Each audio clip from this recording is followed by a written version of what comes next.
I've been thinking and I have a question. Don't hold back, Dandelion. It doesn't suit you. Let's imagine your next contract is a vampire. What would you do? Silver sword, potions. What are you driving at? Ha! What if I said you'd reach a deal with this vampire? Vampires are born from black magic, evil by nature.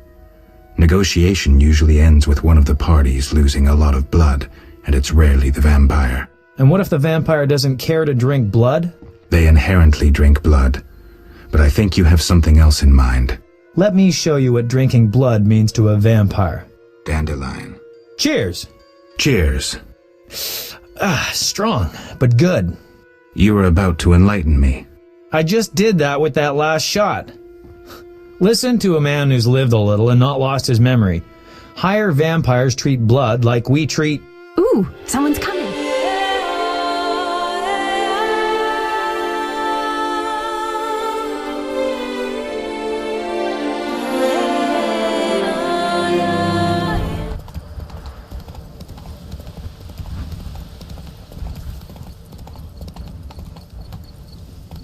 Take it easy.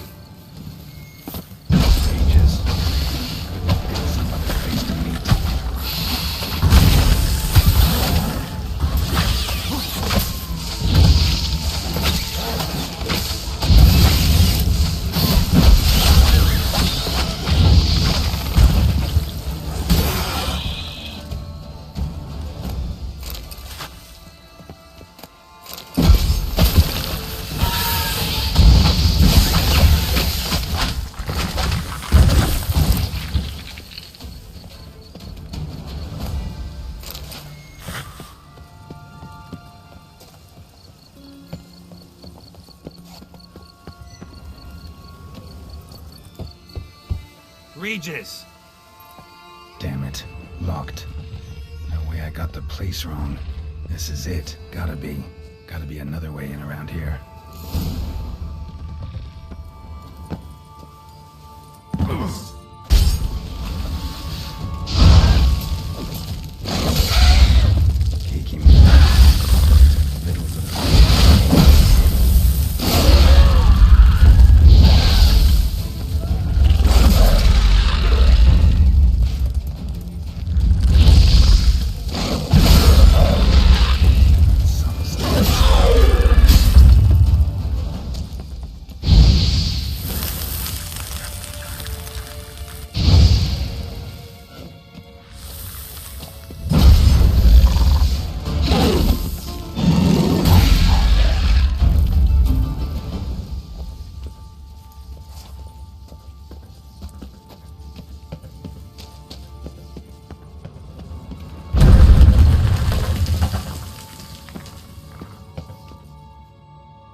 Agreed to meet a vampire at a cemetery.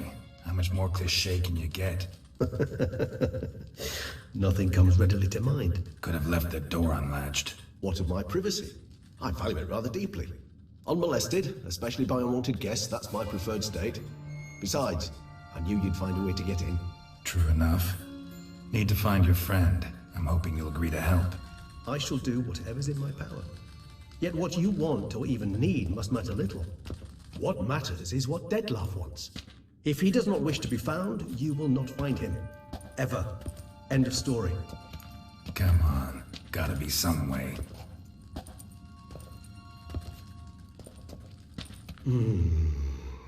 Vampires can evade detection by the senses, and no divination magic works on us. Even the most precise megascope would be useless. And this? Could this help? Wherever did you get that? Off one of the beast's victims, found by a bend in the river. Body was chopped in pieces. 3 of those pieces were hands. Hand with the ring seemed the odd one out. Abruxa had taken an interest in it.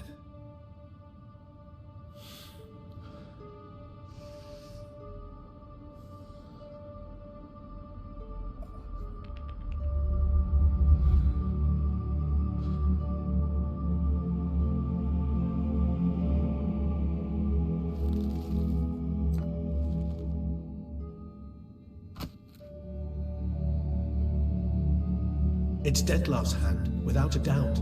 It will do splendidly. The hand. What do you plan to do with it? You've heard of Kovinares' theory of tissue memory retention. Rings a distant bell. Read about it in Alchemia Oblitera. There's a copy at Kaer Morhen, tattered, nearly disintegrated.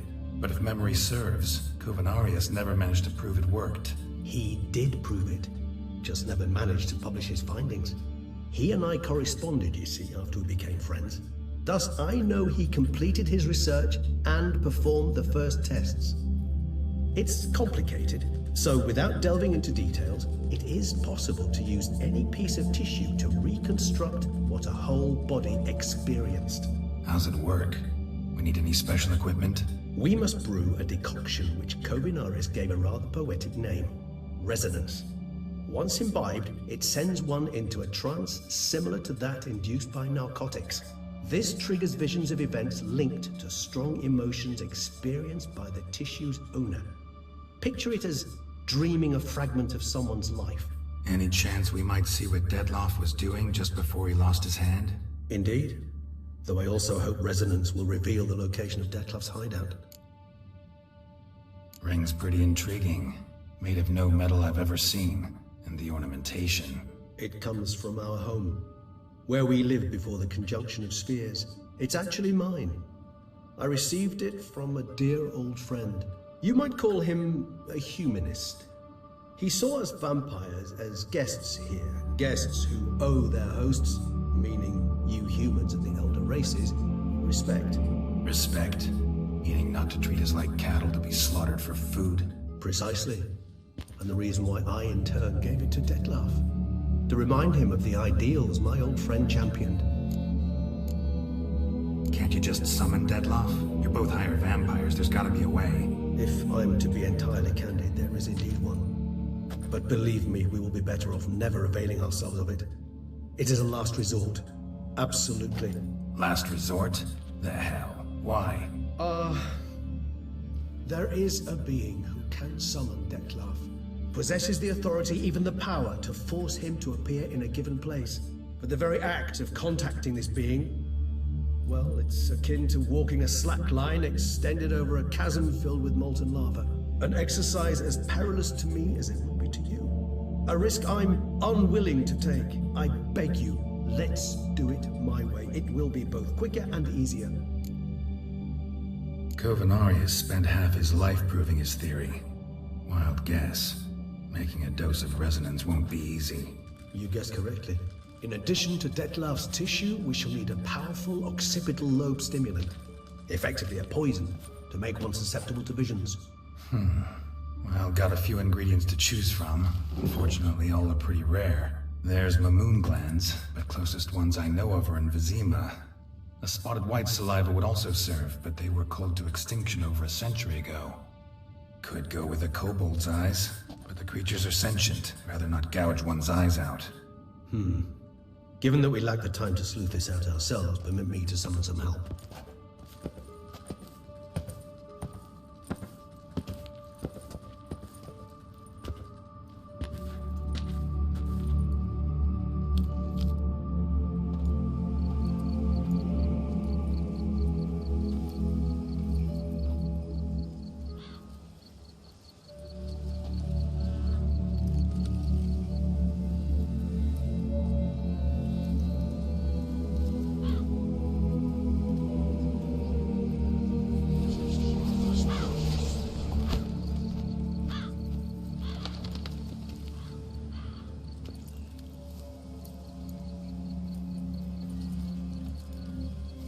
What was that? A raven?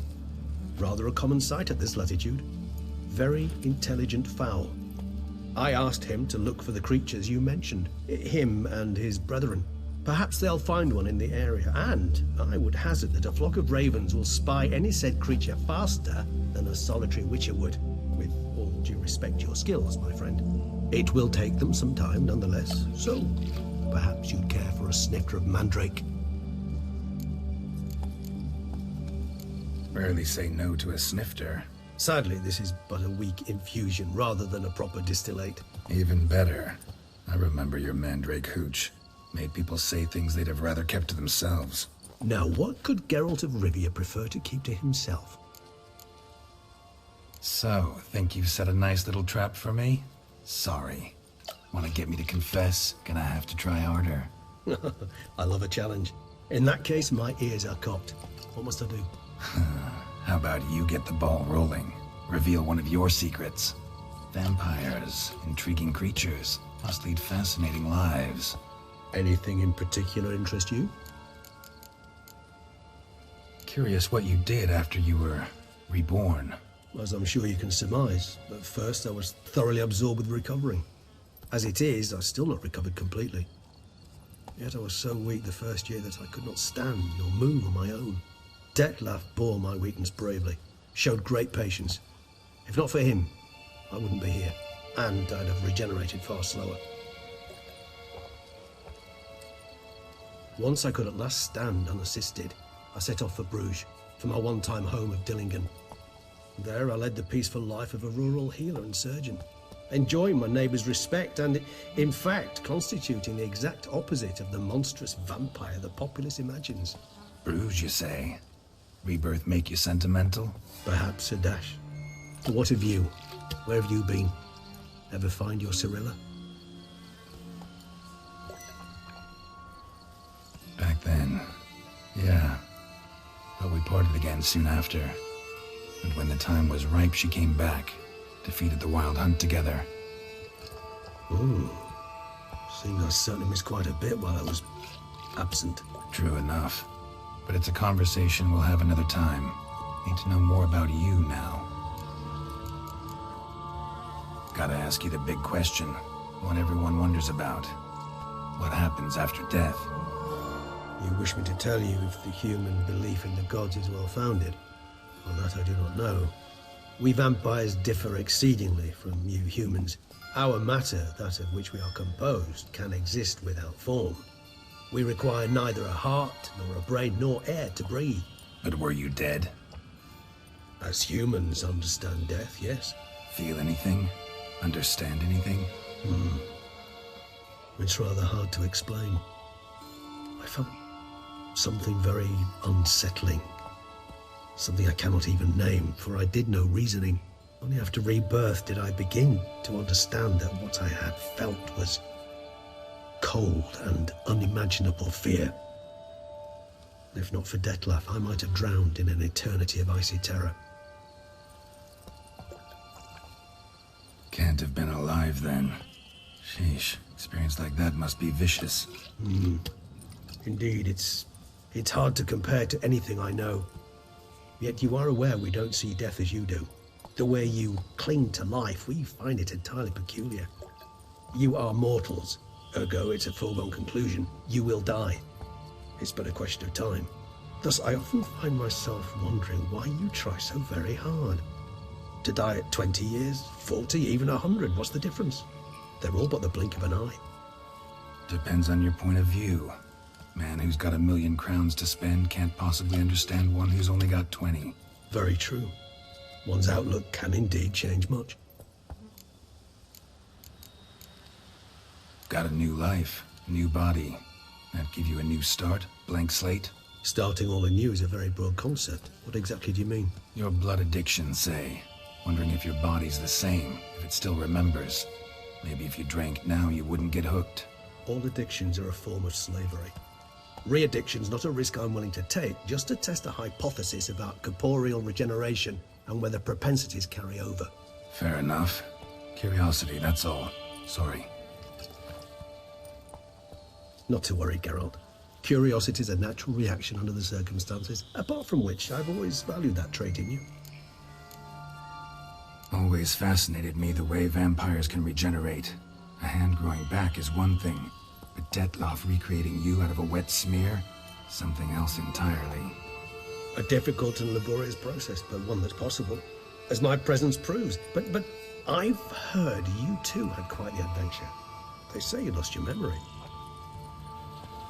For a bit, but Triss helped me get it back. Actually, pretty damn lucky I only had amnesia. Yes, you humans are rather buggered in those terms. To strip you of life is, well, it's just plain easy. I've always pitied you in that regard.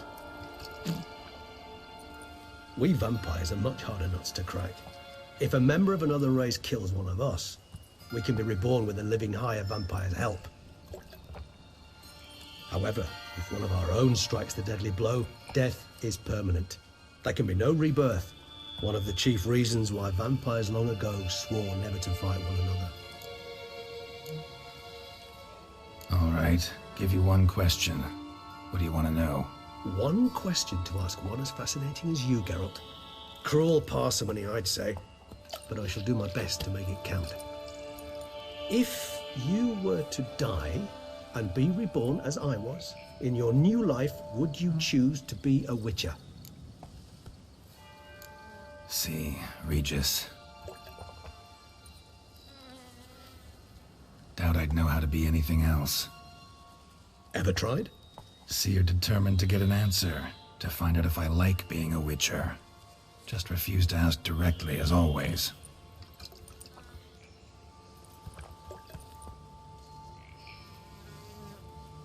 I like being on the path.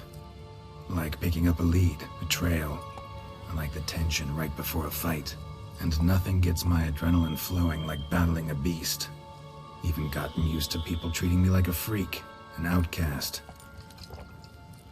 Yeah, not something I think about much, but I like being a witcher. Thank you for being honest. Honesty is an attribute of the truly brave, and thus a privilege of the very few. Still no sign of your winged friend. Sure it understood what you wanted? Dead certain. Let's wait a bit longer. It'll return soon, don't doubt that for a moment.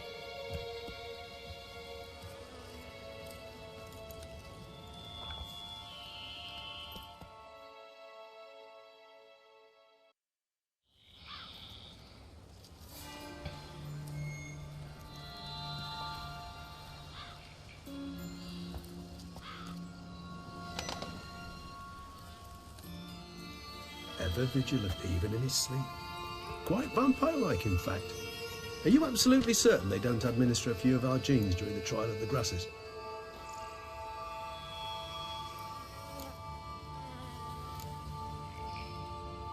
Appreciate the compliment.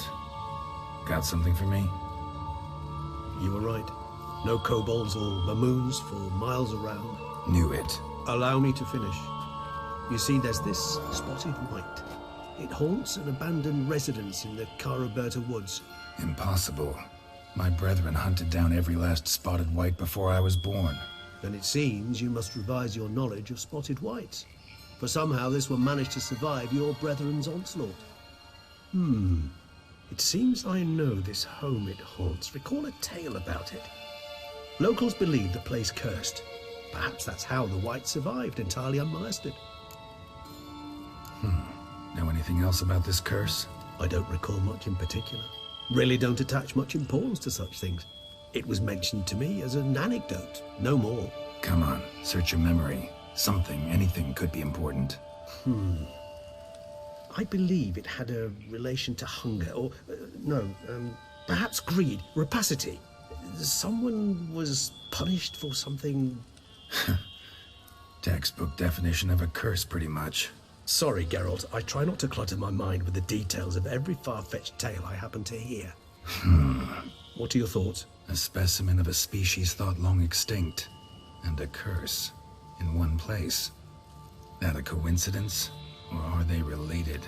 Ah, professional curiosity. Personally, I've nothing against you delving into this dilemma, but please remember we need the white's saliva. Nothing beyond that. Whites rarely appear in the woods, even less likely to find them in abandoned human homes. They inhabit remote wildernesses, old abandoned cemeteries. What's your point? This might not be a spotted white after all. Your little helper might have made a mistake. I sincerely doubt it. Ravens are devilishly intelligent creatures, and they've highly developed observational skills. What exactly did they observe? The area around the estate, it's covered in spoons. Spoons? Spare me the skeptical smile. I'm but the bearer of this news. Or perhaps this spotted white is a hoarder. Or the spoons are somehow related to the curse. Let's do this. Start making your decoction while I go get some saliva from that white. Uses it in its brews. Do you imagine the white will simply sell you some? Worst case scenario, I'll bring you its salivary glands. They ought to do as well. For a moment there, I imagined you asking the white to spit into a vial. Quite amusing as a thought, but the salivary glands will do fine indeed. So, see you later. Yes, till later. I shall start by perusing some tomes. Tomes? Thought you were gonna make this decoction. We require one last ingredient. Alas, obtaining it could prove a trifle toilsome. Thus, I hope to identify a suitable alternative. All right. Good luck. And to you, my friend.